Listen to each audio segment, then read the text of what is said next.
look, not all annuities are fixed and guaranteed. Is that right, Josh? Blaine, variable annuities, think keyword mutual funds. They're similar to mutual funds in the way that they have sub-accounts. Are variable annuities the ones I've heard financial gurus say they don't like? They seem to have gotten some negative buzz. Well, there's some negatives, but there's some also positives. Let's break down some pros and cons because there's some circumstances where they do make sense. So if you do have a variable annuity or you want to take some serious notes here, at least understand what you have and how to analyze it, and we'll take you through this process. So imagine you have this box, and in this box you have stock funds, international funds, bond funds, gold ETFs.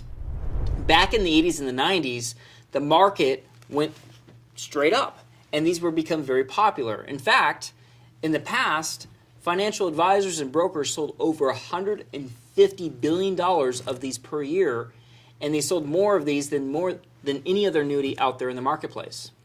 Usually they're bought in a portfolio, and they're bought as a package. So if you get a stock fund, maybe some bond funds, maybe the money market accounts, you maybe even have a gold ETF or other parts of a variable annuity.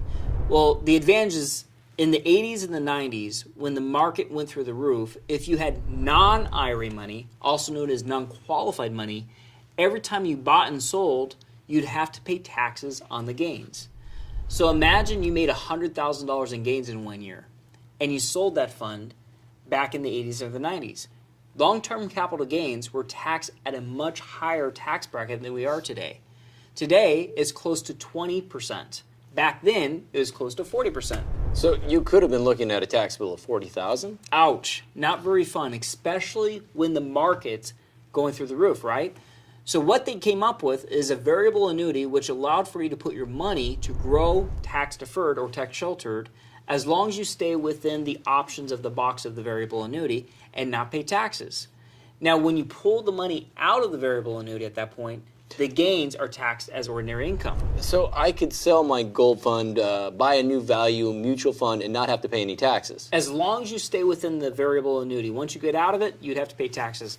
If you want to take that money out to buy a big boat, right, then you have to pay taxes.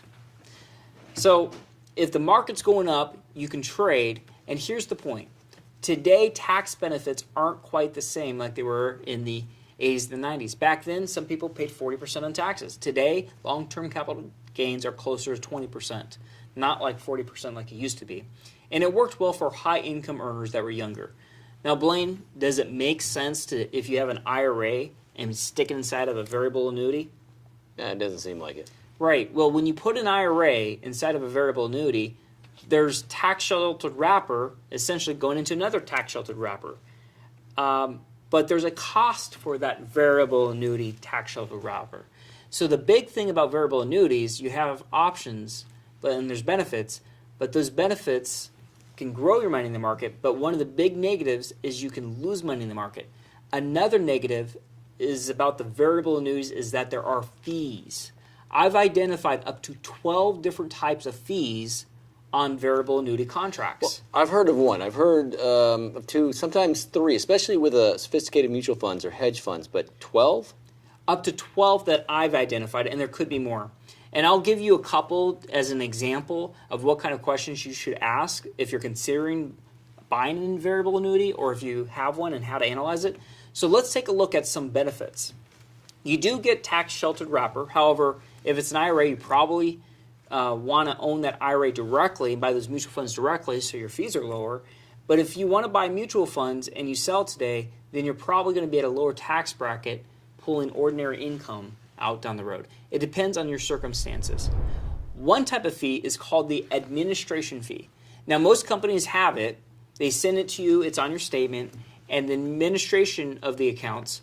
And the fees range between 0.25% to 1% per year, depending on the company. The second type of fee is called the mortality and expense fee. All variable annuities have them. The mortality and expense fee is essentially the wrapper is part of the tax wrapper. So if you have an IRA and you stick an IRA inside of another tax-deferred wrapper, you could be paying another 1% to 2% in mortality expense fees. Then what do variable annuities essentially invest into? Well, it's a group of type of mutual funds called sub-accounts. So the mutual funds are lower cost, some are higher cost, but on average, mutual funds have between 0.5% to 2% in fees per year. So you're going to have to choose different options between that. Now, what does not typically show in a variable annuity is a term called turnover ratio. Turnover ratio is essentially the mutual fund manager's buying and selling trading costs within those sub-accounts, within those mutual funds. It's kind of hard to tell exactly what that cost is, but there is analytics and software that can give estimates of what that turnover ratio is. Sometimes that's an extra 1%. Now, there are some... But this is starting to add up. Well, yeah, they're starting to add up, but where it can really add up even more is when they start adding rider fees. For example, they may have a death benefit fee, which means if you put $500,000 inside of a variable annuity and the market drops, therefore the account drops down to $300,000, if you were to die, it would pay $500,000 to your heirs. But there could be a death benefit fee involved, and sometimes that's an extra 1%. Then they have what we call rider fees, up to 4 different types of income riders that I've found. And the income riders I've seen range between 1% per year to 3% per year. So on average, variable annuities have between 4% and 6% in fees per year, whether the account makes money or not. And the highest I've seen is over 8% in fees per year. It's possible to get variable annuities under 2%, but it's very rarely I've seen fees that low. When fees go as high as 8%, it's going to be hard to really make anything. In this market, it's hard to make money. When the market was going straight through the roof back in the 80s and the 90s, even if you had 4 or 5% in fees per year, it wouldn't impact you as much, but you still kind of made money. Now, there are 2 big things that you want to take in consideration besides the fees. Here's another way to think about it. If you're withdrawing 5% out of your variable annuity and the fees are 4% a year, you're now taking 9% withdrawals out of the variable annuity. If you're taking 9% withdrawals while the market's going up and going down, that's a formula to erode your principal down to 0. So you want to be very careful which type of variable annuity, if you look at one, and the keys and features that they're out there.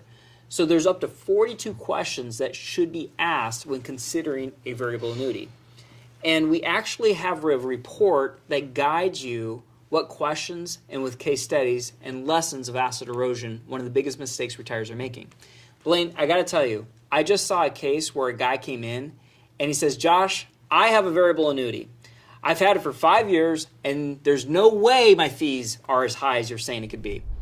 So he says, Josh, I put $1 million inside this variable annuity. I've held it for almost 5 years and I've told I can't make less than 5%. That sounds good, especially in this environment. Not a bad deal. It's a highly rated company. The variable annuity makes 5% a year, and his understanding, he hasn't touched it at all, so his variable annuity balance should be $1.25 million. All right, so far so good. But he has 2 balances on a statement. The balance is called the death benefit. His other balance is called the market value, and the market value says it's only worth $700,000. What? Ouch. Okay, and this is 5 years later. He says, Josh, can you explain to me what this means? Because my understanding, it's worth $1.25 million, but my statement says it's only $700,000. Do you know what has to happen for him to get his $1.25 million? I don't think it's going to be a happy ending. He has to die to get the money. Oh, no. Okay, so if he were to die tomorrow, his heirs would get $1.25 million. Now, it's not the end of the world. In fact, it's good news for his heirs. But for him, he thought he had made it. He thought he can't make less than 5% a year.